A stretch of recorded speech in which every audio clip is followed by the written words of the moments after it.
got the Senate in this week. Senator Julia Kirt, Representative Ryan Martinez. Good to have you both.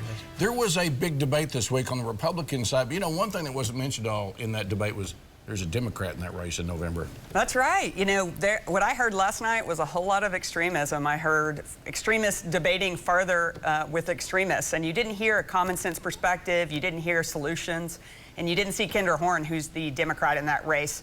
She doesn't have a primary, so people aren't seeing her out there yet. The other race for Senate has 6 Democrats in it, so it's going to be a confusing year for knowing, but just on the open seat side, on the Inhofe side, we need common sense solutions. We don't need to hear all these national talking points and endless going around in circles with extremism.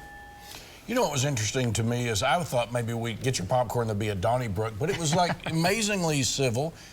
Everybody really acquitted themselves well last night. You're great at what happened. Yeah, so I think that this was just another wonderful example of the opportunities and the difference of all the great Republican options that will be out there. I'm confident that one of those Republicans that were speaking last night will be the next U.S. Senator from Oklahoma. I think that they will go to Washington, D.C. and represent Oklahoma well. We'll continue to represent our values and the nation's capital and protect our freedoms and liberties that are so much at stake, especially with the Biden administration and some of their policies that are destroying our economy as we speak.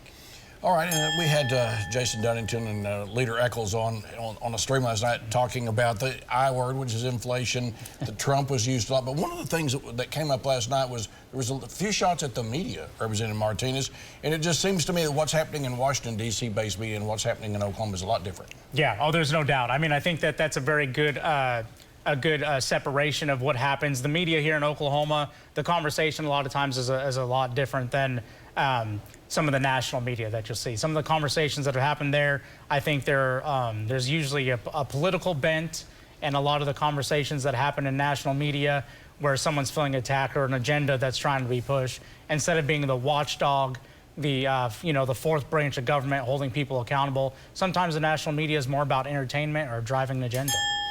But interestingly enough, there was also that hearing on January 6th. So a lot of the agenda from media and also in Washington is different than state, local Democrats. Yeah, for sure. I mean, one of the things, I'm back on the doors, knocking on voters' doors and talking to them on their doorstep, and it's so great to get out of the bubble of being in the Capitol and hearing again what's important to folks. And sometimes it takes us a while to get through those national storylines before we can talk about real solutions. If I talk to someone on their door and they've been watching a lot of national news, those are the storylines that are playing out when they look at our state. And that's just not where we are. We don't answer to Washington for how our state government runs, and we need to look at solutions that are appropriate to our state and stop focusing on these national storylines. There's very seldom any panelist ever shows up on Your Vote Counts and says, yay, Washington. It's bipartisan. That doesn't happen. Hey, there's some activity next week at the state legislature. Yep, really is going to happen. We'll talk about it when we come back.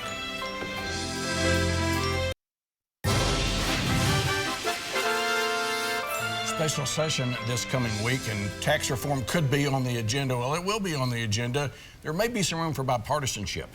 Yeah, the governor's made a proposal that's pretty specific and narrow, and I know we have to have a bigger picture conversation. We can't just look at today. We've got to look at the long-term well-being of Oklahomans.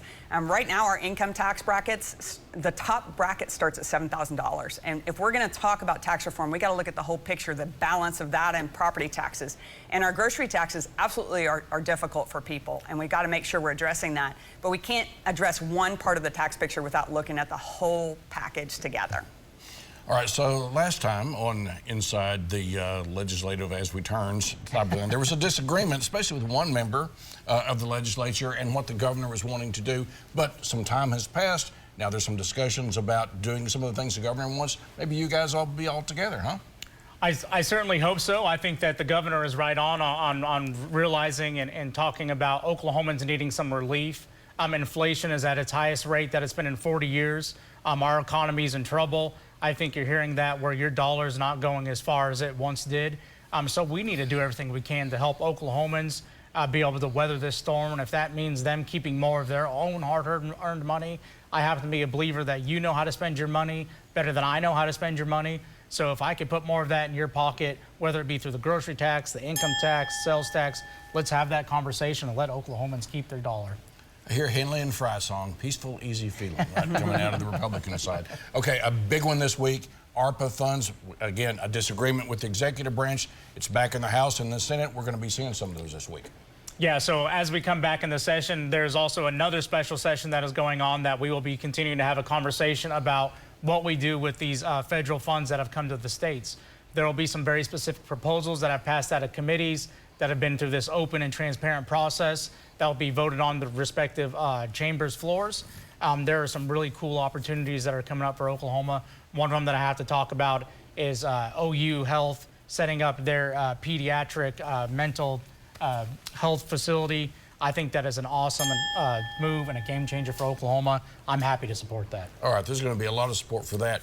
Senator, your thoughts about the ARPA funds projects you'll be looking at this week? Yeah, I'm really thrilled to get started. We have been doing hearings for a year to try to make sure we're putting our finger on the pulse of what's needed with these great opportunity we have in this additional money. I agree with my colleague. I think the behavioral health for children is one of our biggest needs. We have a gap where kids can't get the inpatient treatment they need, and mental health treatment works. We can't be sending our kids out of state for treatment, so I'm really pleased that started. We're also working on nursing, workforce shortage. So I think we'll see a lot more tailored programs rolling out with these funds so that they can help all Oklahomans. You know, it was promised there'd be something done about this from both parties and the governor, and looks like it's happening. See this again at news9.com/yourvotecounts and follow me on Twitter @MitchellTalks.